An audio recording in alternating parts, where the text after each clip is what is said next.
So, good day everyone. For today's video, we will be discussing the dialectical tradition of Kant, Hegel, and Marx.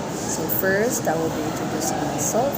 My name is Sweetie Grace Lobo, together with my group mates, Mr. Katubig Francis Hilary, Pangolari Jasper, Pahang John Denley, Sakobos Kinselwain, and Tabanag Ivan. So here are the three philosophers. First, we have Immanuel Kant, 1724 until 1804. He is the central figure in modern philosophy. He synthesized early modern rationalism and empiricism, set the terms for much of 19th and 20th century philosophy, and continues to exercise a significant influence today in metaphysics, epistemology, ethics, political psychology, aesthetics, and other fields. Kant not only achieved a radically different solution to the problem, but ushered in an era of critical philosophy and new approach to the field of morality, an emphasis on subjective analysis, creativity, and human initiative, distinguished the critical philosophers from their medieval and ancient predecessors. Next, we have Hegel. Hegel, 1770 to 1831, belongs to the period of German idealism. In the decades following Kant, the most systematic of the post-Kantian idealists, Hegel attempted throughout his published writings as well as in his lectures to elaborate a comprehensive and systematic philosophy from a purportedly logical starting point.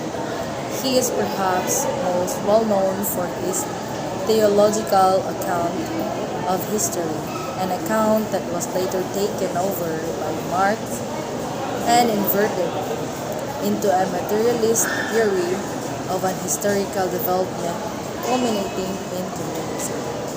In Hegelman's confidence in his own ability to construct a completely adequate, systematic understanding of the world is at its highest.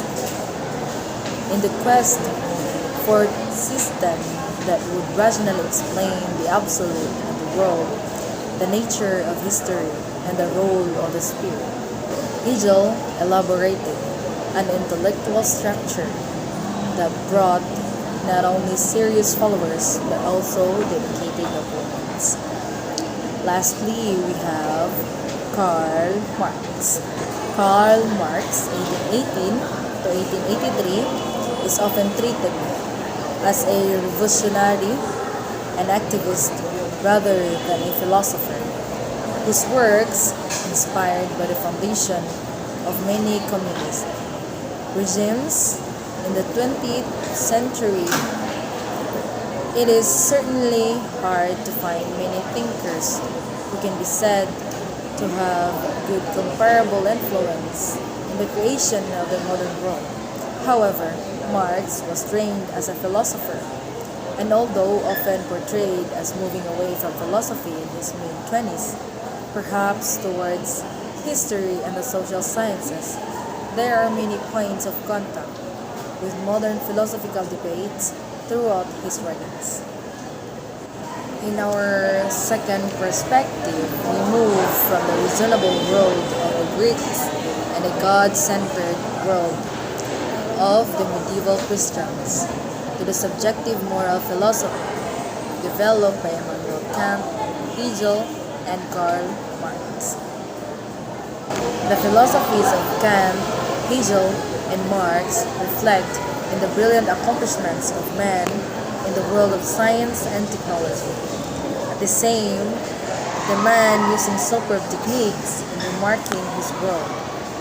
He was beginning to emphasize his own role in the formation of his knowledge and values.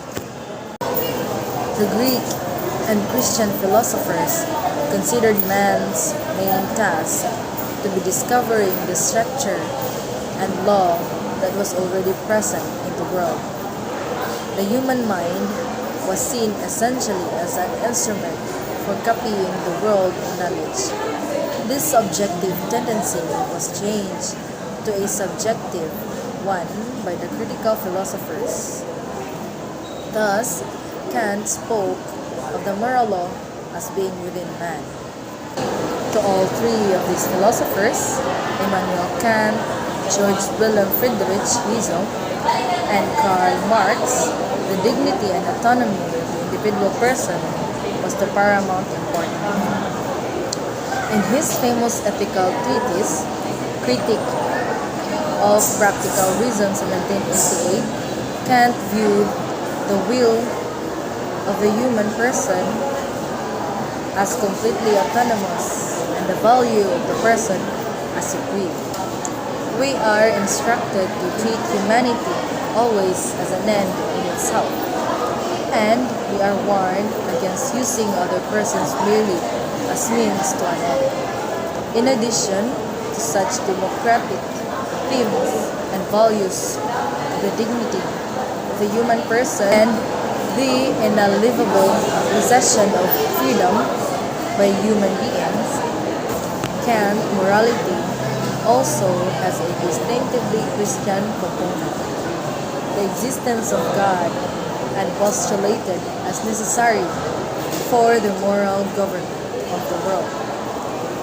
Immorality is considered as the destiny of a man, and happiness is presented as man's highest good.